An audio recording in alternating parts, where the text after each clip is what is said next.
Hey there. Today it's the barefaced truth. Just out of the shower, so no makeup, no nothing today. And I find myself in a situation where I'm wanting to get real with my kids. And I'll preface this by saying that now it's August, my birthday month. And when I started this, it was 90 days away, my birthday. Now, I've actually gone through a lot of emotional ups and downs. I've thought a lot about this milestone.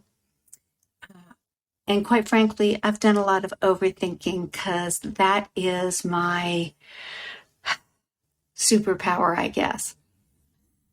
So I have been reconciling a lot of long-held misbeliefs that have controlled my behavior probably my whole life.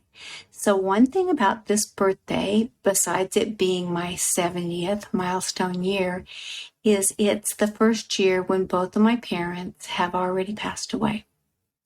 And one ramification of this is that any unfinished business, I guess you call it, emotional business with my parents is never getting resolved anywhere but in my own mind at this time. And I thought I'd let all that go. But I've been churning some of that. Anyway, with all that in mind, I sent a text a couple days ago to each of my kids saying that I hoped that they would never find themselves in a situation where after I passed, they had not had an opportunity to iron out any area where I needed to apologize or explain myself for how I might have hurt them, maybe without even knowing it, because kids remember a thing and it changes their whole life. And the parents say it, and they don't even know they did it. So I want to take ownership and I want to understand them. And I'd kind of like for them to understand me. Well, after that text, my son, who immediately texts me back whenever I text him, he ghosted me. So, little uncomfortable there. And my daughter responded, I know you did the best you could. And I guess that's what you call a backhanded compliment. You know, my reply to her was, that's what I always said to my parents. And my whole life, I didn't really communicate with them or get real. Now I'm kind of churning through these things at the ripe old age of 70.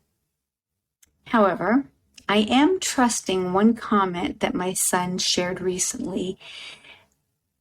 And he said a lot of his friends' parents have their kids around, but my friends, they hang around their parents because, frankly, they still get stuff from their parents. Zoe and I don't get things from you. We just love you, and we don't use you. So you did a good job raising us because we're independent. And the thing about independent people is when they make time for you or include you in their lives, it's because they want you there, not because they need something. And as a mom, it's hard to hear that you're not quote unquote needed anymore, but also it's a good thing. And I have to recognize it as such. And if they ever come to a point where they think, wow, I'm behaving in this way or that way, and I think it was because my mom had these weird expectations, or she did this or she did that, and they want to iron it out, that they'll decide to come to me. I'm going to tell one little story here, and my mom, I'm sure she doesn't even remember that she did this, but this is an example. when I was just out of high school, my mom said to me, "Don't you dare ever have a child and think I'm going to help you in any way to raise that child." Well, wow, it was stunning to me. And I thought, raising kids is hard. I'm never going to be good at this. And I had my first child at 40 because I was so sure that I was incapable of being a good mom. So it really altered the way I looked at life, the way I looked at relationships. And I'm sure it was just a statement that she made.